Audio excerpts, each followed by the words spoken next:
Cool. So I think we are recording now. So I'll go ahead and introduce myself. I'm Brad Christian Salas with Civic, Nebraska, and today I'm going to be working on a voter registration training. We're just going to kind of be breaking down what's required to register to vote and how you can help others register to vote, as well as getting yourself registered. And I'm here with a friend from the League of Women Voters. If you want to go introduce yourself, and then we'll get started. Hi, I'm Candid Villard. I'm the League Administrator for the League of Women Voters of Greater Omaha. Let's get started. Cool. So, this is your slide. Go ahead. So I'll do this first slide. So when it comes to getting people registered to vote, there's a couple of requirements. One, they got to be a citizen, but they are eligible as soon as they become a citizen. There's no waiting time. So if you just became a citizen, make sure you get yourself registered to vote. Also, you got to be 18, but if you're 17 and you're going to be 18 by election day, you can register to vote. So if you have or know kids who are right at 17 and they're going to be 18 on election day, there's no need to wait. You can go ahead and get them registered to vote. One other thing that's really important is that in Nebraska, if you have been convicted of a felony, you have to be off papers for 2 years before you can register to vote. However, if you have felony charges and they're pending, you can still vote and you can still register to vote. So if you are kind of in that window, make sure you get registered and make sure you vote. And the big reason we want people to get registered to vote is because there's a lot of energy right now, and it's really important that we funnel that energy into positive, productive areas. And there's multiple ways to do that, but one of those ways is going to be getting registered to vote and then voting and participating in our democracy. So please, please, please, everyone, please register yourself to vote and get others registered to vote. Awesome. So something that you're going to need to know is what you need to register people. So what people will need is their full name, address, birth date, party affiliation, driver's license number, or the last 4 digits of their social security number. So that can get a little confusing during the paperwork because it may seem that they have to do both. It's one or the other. Cool. And for the methods of registering to vote, there's a lot of different options. We're going to go over some today, but just really quick, you can register to vote at the DMV, but if you're doing that at the DMV, we use an opt-in system. So you already have filled out all the information you need to register to vote when you're at the DMV, and there will be a box that says, would you like to use this information for voter registration? So that's how you would register to vote at the DMV. You would check that box, and then whichever form you've completed at the DMV, they will take the information from that form and use that for your voter registration. You can also do voter registration in person. Make sure you check what the office's hours are right now, just because with everything going on with the pandemic, office hours may be a little bit different, but you can always go in to your county election commissioner and register to vote there. Nebraska also has the option for online voter registration, but in order to do this, you're going to need your driver's license or your state ID card. But it's a really great way to register to vote, and it's really simple, and you can do it online. You can do it from anywhere. And also, if you have people who need to get registered to vote, you can just get them a link that will help them register, and then just check in with them to make sure they actually completed that. And then finally, if you do voter registration as well, people can mail it in. So you would just print the form, and we'll show you where to get the form. But once it's printed, they just need to fill it out, and we'll kind of go over how you can explain to people how to fill out the voter registration form, and then they can just mail it in. But make sure if you mail it in, you include your first name, address, date of birth, and either that license number or the last 4 digits of your social security number, and you got to sign it. And that'll kind of be the same process for if you're doing a voter registration effort and you're having people do voter registration and complete them. They're going to need to complete all of those steps and really, really make sure people sign it, because even if they filled everything out, If it's not signed, it's no good, and you'll have somebody who thinks they're registered to vote when they actually aren't. Definitely. So when you're registering people to, or helping people register to vote, the things that you want to say are definitely supposed to be minimized. You don't want to say too much, especially if you're not an official registrar. You want to keep it simple. You don't want to ask or answer questions that aren't yes or no, and don't ask them yes or no questions either. Remember to stay nonpartisan. You're not there to represent a specific party, you're just there to help them fill out their own information. So an example that we have here is, hi, I'm blank, I'm a volunteer, I'm helping other people volunteer to register, or I'm helping other people register and update their voter registration, and you can do it online or through paper. So that's an example of a prompt that you can say when you're out there helping people. That's very simple and to the point. If they say online, let them know that they'll need their driver's license handy, because it does ask right on that prompt at that moment, and tell them to please complete all of the prompts. Nothing can be left undone, as we said, because it won't be validated, because it won't be completed. If they say on paper, pre-teach them the form so that their registration will count, and we'll kind of talk about what pre-teach means, but uh, remember that you can't really say too much, because again, you're not a legal advisor or anything of that sort.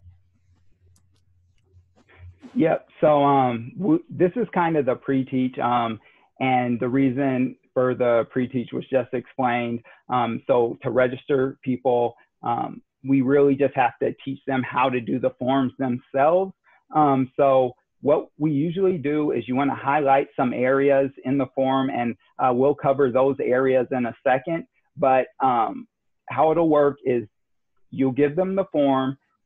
You'll say, hey, this is what you need to get registered. I can't help you fill it out. I'm not a lawyer and it's a legal document, but I don't care which party you select.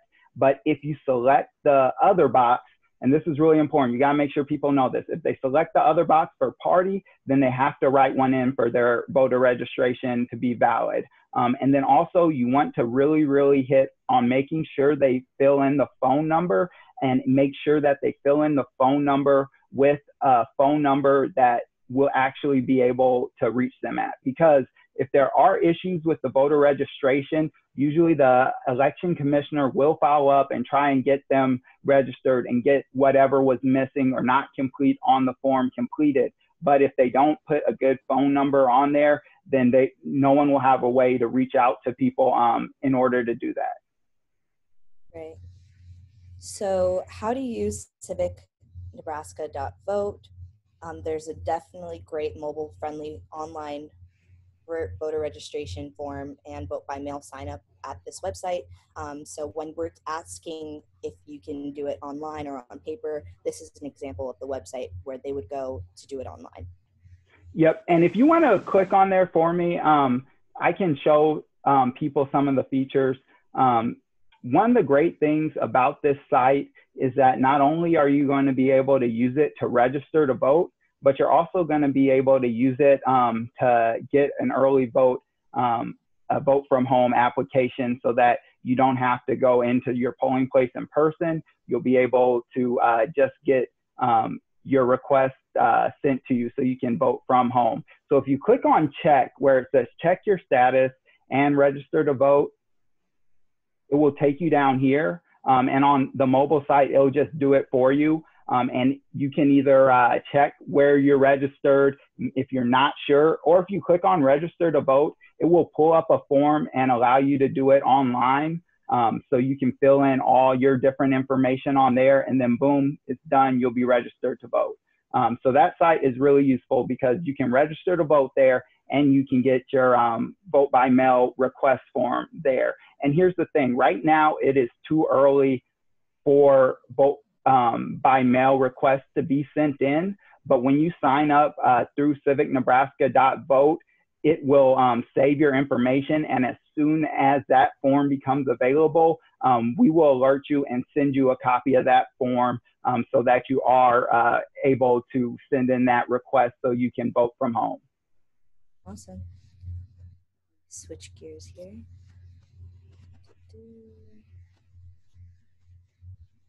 trying to remember which one it was. Oops. There we go. So next is our paper forms. You can find it here at this website link, or you can reach out to Civic Nebraska, or even the League of Women Voters, and we'll provide it for you. I'll click on this website just so that you know what you're supposed to be looking at. So this is the basic form that you'll just have to print out, and you'll be set to go after you print this out.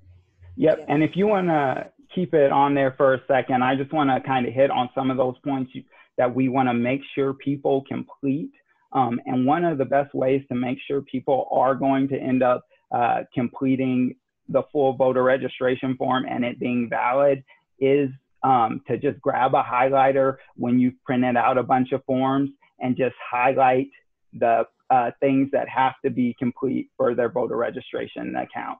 So one of those will be those 2 boxes at the top. You're going to have to check those if you're to check that you're a U.S. citizen or you're 18 or will be 18 by the election. You need to fill in your first and last name along with your address where you want to register to vote at. One thing that's helpful down in the next section where it says driver's license number or state ID, and then there's a little gap and it says the last 4 digits of the social. That's where we were saying you don't need both, but it doesn't look like you don't need both. So one thing I will do is write or in between those so that people know that they have the option to fill out either or and that they don't need to do both. And then you want to make sure people get their date of birth in there as well as signing it. And when it comes to that party piece right there, whatever party they pick, that's okay. But if they hit other, it's really important that they write something in there. And then finally, beyond the signature, the most important thing is going to be that phone number. So there's a way to get in touch with you if there is a problem with your voter registration. And along with your signature, you're going to want to make sure you put a date on there as well. Those are kind of going to be the key pieces, but you can't walk someone directly through it. You can't help them complete it. You have to pre-teach this to them. So like I'm doing now and just explaining it, you have to do that and then you hand it to them. And let's say you do that and then they hand it back and you see something isn't filled out right. What you're going to have to do if they didn't complete the full form is you're going to have to tell them, now I want you to take this form back and think about all the different areas that we talked about and all the areas I've highlighted and look and see if you've completed them all. That's the best way to make sure that someone is able to complete that form while staying within the rules so that you aren't helping them complete it. Right.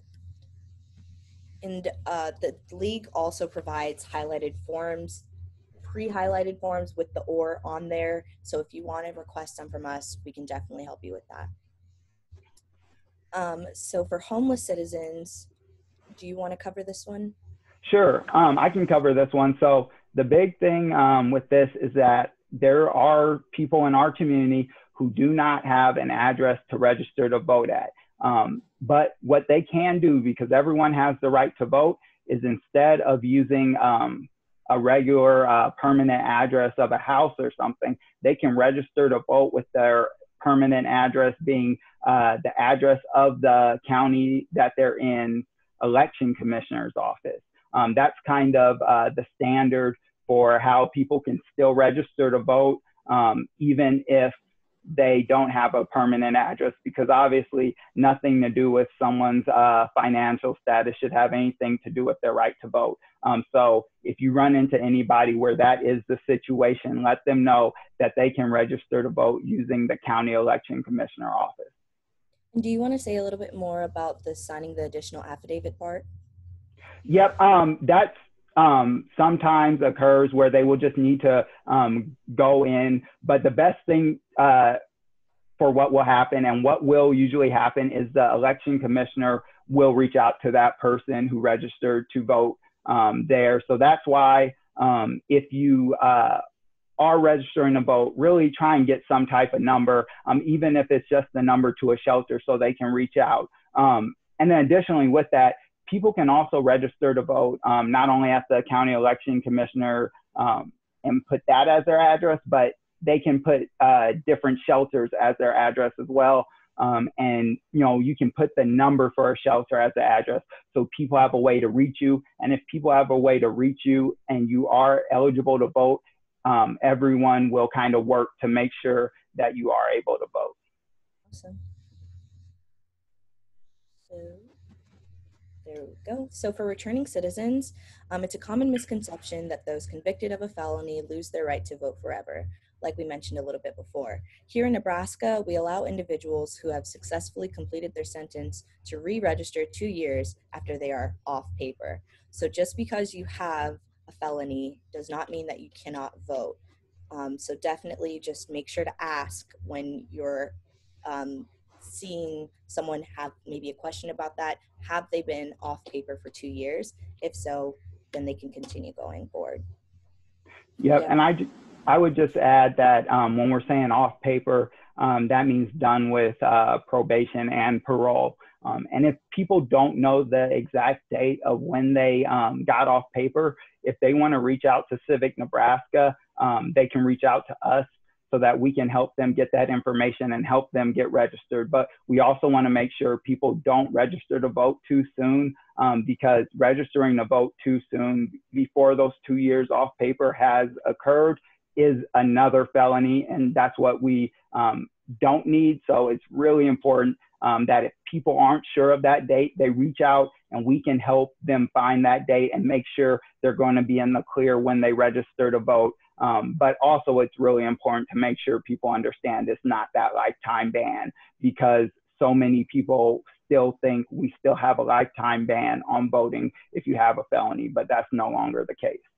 And in this situation where someone is questioning whether they can or they can't, it is very important to not only lead them back to Civic Nebraska, but also tell them, well, it's not imperative that you sign up with me here, but we do have an online way for you to do it, and then share that link that we previously talked about again, just to make sure that they know there's another way to go about it and it doesn't just end with that one interaction. So go ahead.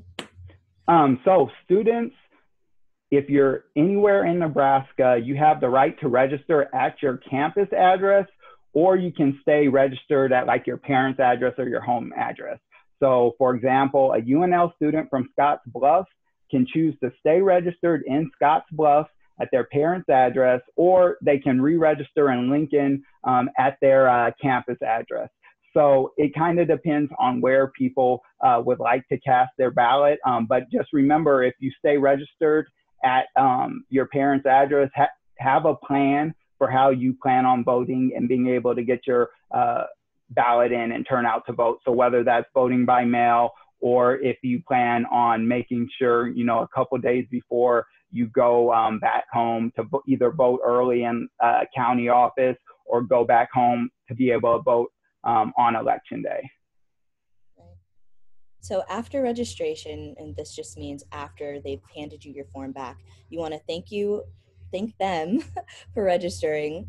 And once they're done, you would ask them if they would like to vote by mail, to give them that option, and we would usually hand them the form for that, and they get to fill that out, and then they would be able to mail that back themselves. So if they want to vote by mail but complete a paper form, tell them they can go to civicnebraska.vote instead.